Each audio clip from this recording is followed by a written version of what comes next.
భారతదేశంలో walk board చట్టంలో సవరణలు చేయాలని చెప్పేసి నరేంద్ర మోడీ గారు ప్రధానమంత్రి గట్టి నిర్ణయం తీసుకున్నారు.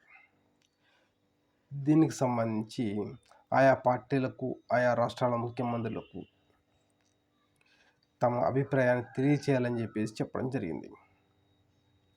దీంతో వాక్ బోర్డ్ సవరణ చట్టానికి మేము ఆమోదిస్తున్నాము అని చెప్పేసి ఆంధ్రప్రదేశ్ ముఖ్యమంత్రి చంద్రబాబు నాయుడు గారు, డిప్యూటీ సీఎం పవన్ కళ్యాణ్ గారు తమ మద్దతును తెలియజేయడం జరిగింది.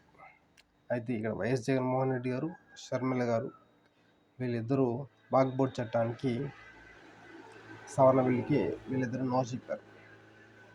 ఇది ఇలా ఉండగా అసలు వాక్ బోర్డు అంటే ఏంటి? గ్రామం నుంచి జిల్లా, రాష్ట్రం వరకు ఉన్న మైనారిటీ ముస్లింకి సంబంధించి దర్గాలు, మసీదులు, వాటికి సంబంధించిన స్థలాలు, స్థిర చరాస్తులు వాటన్నిటినీ కూడా ఈ వాక్ బోర్డ్స్ నిర్వహిస్తూ ఉంటాయి. అయితే దానికి మెంబర్లుగా కేవలం ఈ మైనారిటీకి సంబంధించిన వాళ్ళే, అందులో పురుషులు మాత్రమే ఉంటారు. అయితే ఇప్పుడు మార్పులు ఏం చేయాలనుకుంటున్నారు?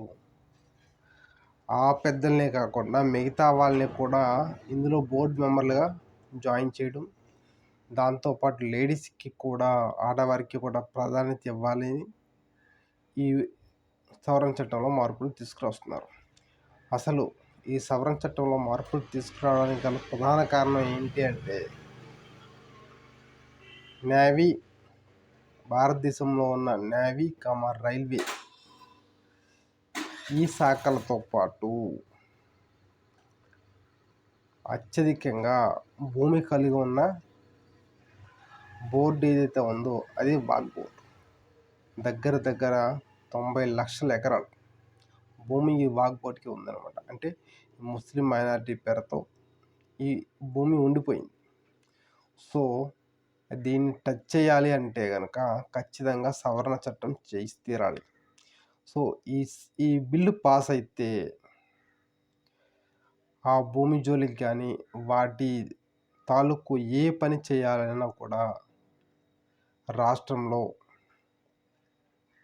కలెక్టర్లు లేదా ముఖ్యమంత్రి ఇన్వాల్వ్మెంట్ ఉండి తీరుతుంది. తద్వారానే ముందుకెళ్తుంది. ఆ బోర్డు మెంబర్స్ వాళ్ళ కాదు. సో ఈ విధంగా ప్రభుత్వం చేతుల్లోకి తీసుకోవడం కోసం దీనిని సవరించడం కోసం ట్రై చేస్తున్నారు. సో ఇది నిజంగా ఆ మైనార్టీలకి మైనస్సే అయినా ప్రభుత్వానికి ఉపయోగపడుతుంది అనేది వారి ఆలోచన.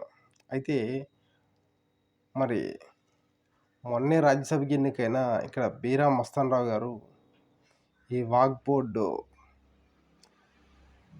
గురించి ఆయన ఏ ఒక్క విషయం కూడా మాట్లాడలేదు. మరి ఆయనకు కూడా మైనారిటీకి సంబంధించిన వ్యక్తే కదా. చంద్రబాబు నాయుడు గారు సపోర్ట్ ఇస్తుంటే మరి ఆయన ఎందుకు మాట్లాడలేదు? ఇంకా మిగతా చాలామందే ఉన్నారు. మరి వీళ్ళంతా ఎందుకు మాట్లాడట్లేదో నాకైతే తెలియదు. అంటే వాళ్ళకి కూడా ఇష్టమై ఉండొచ్చు.